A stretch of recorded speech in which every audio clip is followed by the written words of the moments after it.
السلام علیکم ورحمۃ اللہ وبرکاتہ۔ نحمدہ ونصلی علی رسولہ الکریم۔ جیسا کہ ناظرین کو معلوم ہے، جامعہ انوریہ حیدرآباد باب العلم انوریہ ایجوکیشنل سوسائٹی کی جانب سے تحابو شریف کا سلسلے وار درس آپ کی خدمت میں پیش کیا جا رہا ہے۔ آج ہم کیا ہر نماز کے لیے وضو ضروری ہے، اس باب کے دوسرے حصے سے اپنے سبق کا آغاز کریں گے۔ سبق پڑھنے سے پہلے گزشتہ مضمون سے ذہن کو مربوط کر لیجئے۔ گزشتہ نشست میں جو بحث تھی اس کا خلاصہ چند الفاظ میں سماعت کریں۔ پہلی چیز تو یہ ہے، مسافر اور مقیم دو قسم کے نمازی ہوتے ہیں۔ کیا ہر نماز کے لیے نیا وضو ضروری ہے یا نہیں؟ رہا مقیم کا معاملہ یا مسافر کا، تو مسافر کے سلسلے میں تمام ائمہ کا اتفاق ہے کہ ہر نماز کے لیے نئے وضو کی ضرورت نہیں ہے۔ فتح مکہ کے موقع پر رسول پاک صلی اللہ علیہ وسلم نے صلی الصلوات بوضوء واحد، ایک ہی وضو سے 5 نمازیں ادا کی تھیں۔ اختلاف جو ہے مقیم کے بارے میں ہے کہ مقیم کو ہر نماز کے لیے نیا وضو ضروری ہے یا نہیں ہے۔ اس سلسلے میں 2 موقف ہیں۔ پہلا موقف اہل ظواہر اور اہل تشیع کا ہے۔ ان کے یہاں مقیم کے لیے ہر نماز کے لیے نیا وضو یہ واجب ہے، اور دوسرا موقف ائمہ اربعہ جمہور فقہا اور محدثین کا ہے، ہر نماز کے لیے مقیم کے اوپر نیا وضو واجب نہیں ہے، البتہ مستحب ہے۔ اس سلسلے میں فریق اول کی طرف سے صاحب کتاب نے حضرت بریدہ کی روایت سے استدلال کیا تھا۔ اس کا جواب ہم نے یہ دیا کہ حضور اکرم صلی اللہ علیہ وسلم نے جو ہر نماز کے لیے نیا وضو کیا ہے وہ بطور وجوب نہیں کیا، بطور استحباب کیا تھا، یعنی فضیلت کے لیے آپ نے یہ کام کیا تھا۔ اب اگر کوئی یہ کہے کہ نیا وضو کرنے میں کیا فضیلت ہے، تو اس سلسلے میں ایک روایت ابن عمر کی آئی تھی کہ فضیلت یہ ہے کہ وضو پر وضو کرنے سے مزید نیکیاں ملتی ہیں۔ ان نیکیوں کے لیے حضور صلی اللہ علیہ وسلم نے جدید وضو کیا تھا۔ اور دوسرا جواب اس کا یہ دیا کہ ہو سکتا ہے حضور صلی اللہ علیہ وسلم کے اوپر ہر نماز کے لیے ابتداً وضو واجب ہو، لیکن بعد میں اس وجوب کو منسوخ کر دیا گیا اور وضو کی جگہ مسواک کو رکھ دیا گیا۔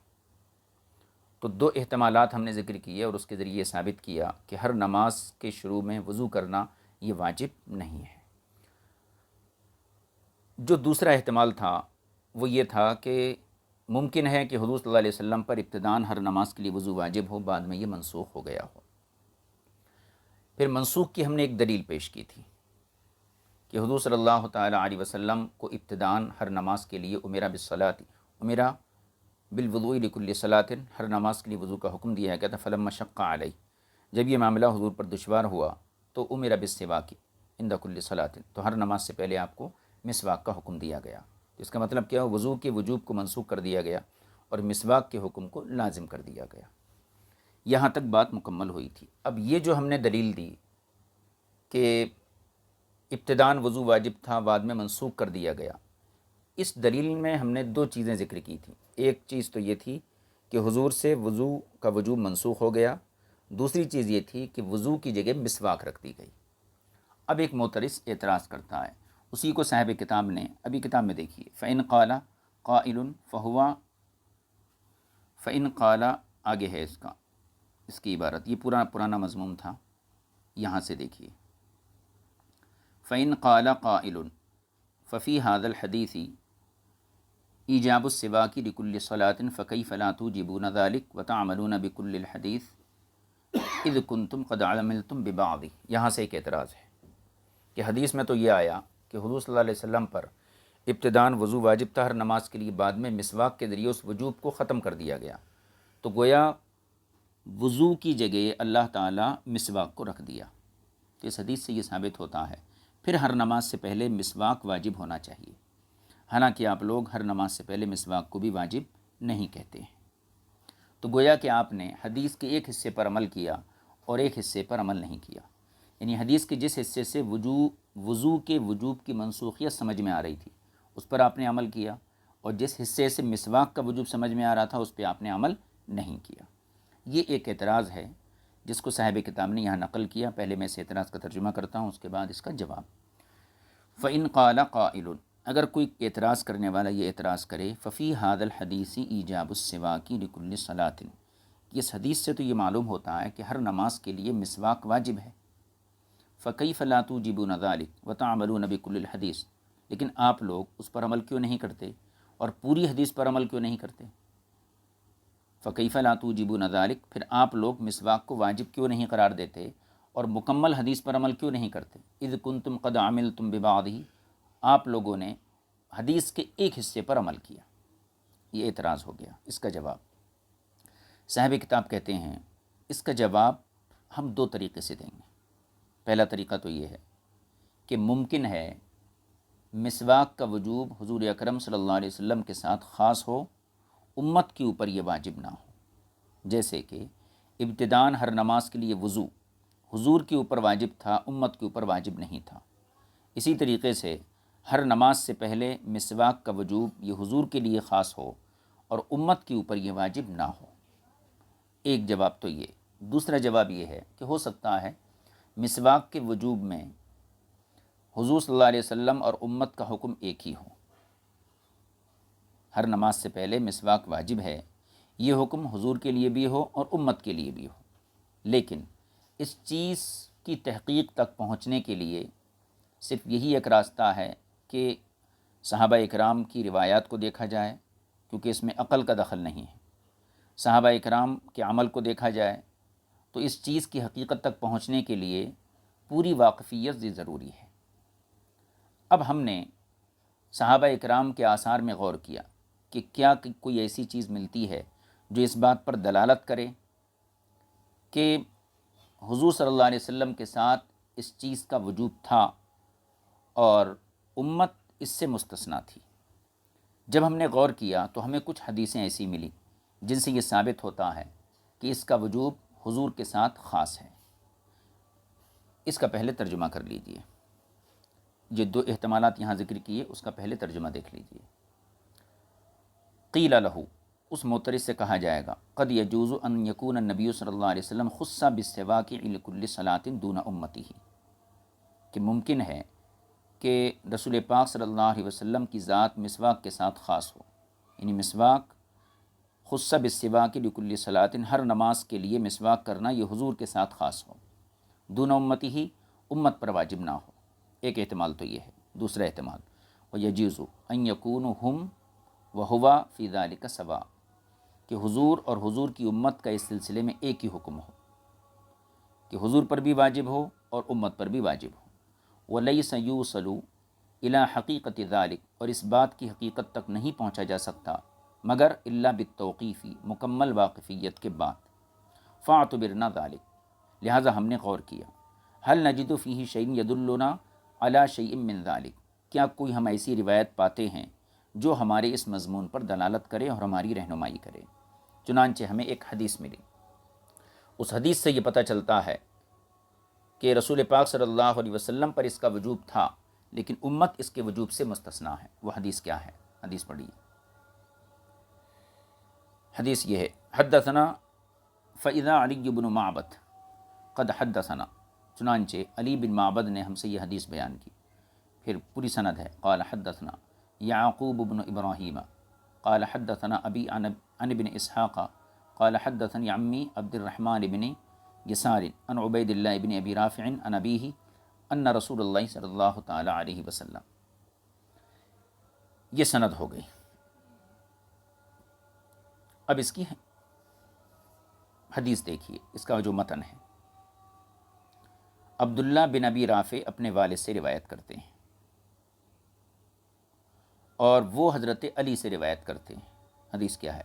ان رسول اللہ صلی اللہ علیہ وسلم قال، حضور اکرم صلی اللہ علیہ وسلم نے ارشاد فرمایا لولا ان اشق علی امتی لامرتهم بالسواک عند کل صلاۃ، اگر میری امت پر یہ گرا نہ ہوتا، یعنی میری امت پر یہ مشقت والا کام نہ ہوتا اور میری امت پر گرانی نہ ہوتی، لامرتهم بالسواک عند کل صلاۃ، تو میں ضرور اپنی امت کو ہر نماز سے پہلے مسواک کرنے کا حکم دیتا، یعنی ان پر اس کو واجب کر دیتا.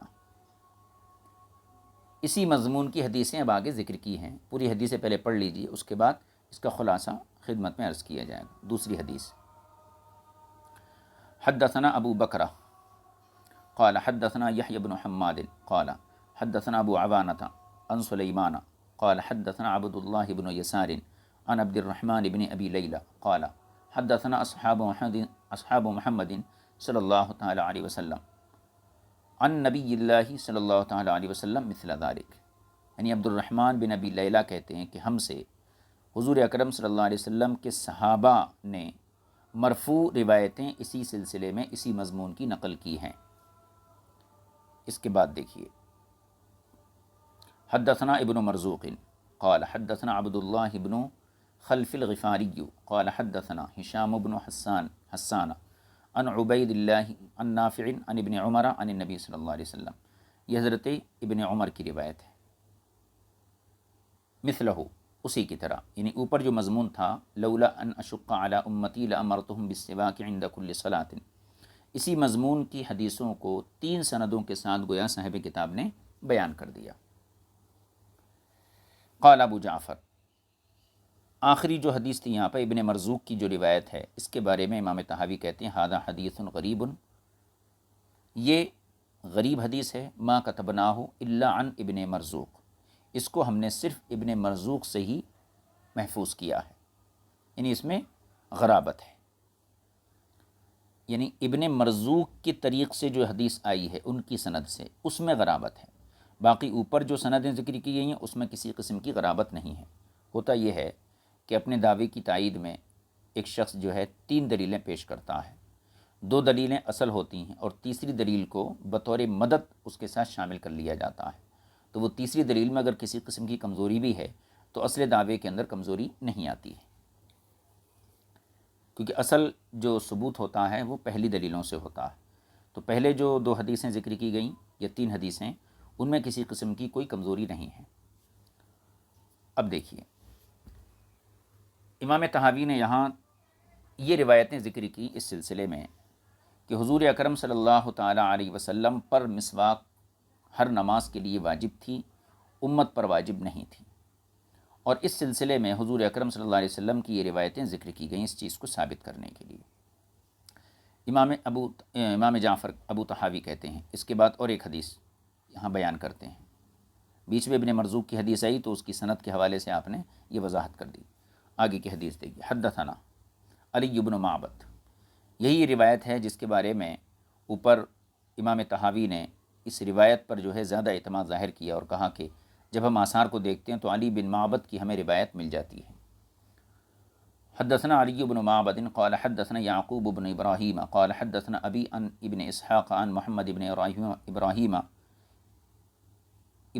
ابن الحارث التیمی عن ابی سلمۃ بن عبد الرحمن عن زید بن خالد عن رسول اللہ صلی اللہ علیہ وسلم مثلہ، یہ اسی کی سند ہے، یہ وہی مضمون ہے لولا ان اشق علی امتی، اس حدیث کا بھی۔ اس کے بعد اور ایک حدیث ہے، حدثنا علی بن معبد، علی بن معبد سے دوسری روایت، یعنی دوسری سند سے ان سے یہ حدیث آئی ہے۔ قال حدثنا یعقوب قال حدثنا ابی عن ابن اسحاق قال حدثنی سعید المقبری عن عطاء مولا ام صبیہ عن ابی ہریرہ عن النبی صلی اللہ علیہ وسلم مثلہ، یہ علی بن معبد کی گویا کی تیسری روایت ہے۔ یہ حدثنا یونس و ابن ابی عقیل قال حدثنا ابن وہب قال حدثنی مالک عن ابن شہاب عن حمید بن عبد الرحمن عن ابی بکر عن ابی ہریرہ قال، حضرت ابو ہریرہ سے مروی ہے، قال رسول اللہ صلی اللہ تعالی علیہ وسلم، حضور اکرم صلی اللہ علیہ وسلم نے ارشاد فرمایا، لولا ان اشق علی امتی، اگر میری امت پر گرانا گزرتا، لامرتہم بالسواک عند کل مع کل وضوء، تو میں لولا ان اشق علی امتی لامرتہم بالسواک مع کل صلاۃ، اگر میری امت پر گرا نہ گزرتا تو میں اپنی امت کو ہر نماز کے ساتھ مسواک کا حکم دیتا، یعنی واجب قرار دیتا۔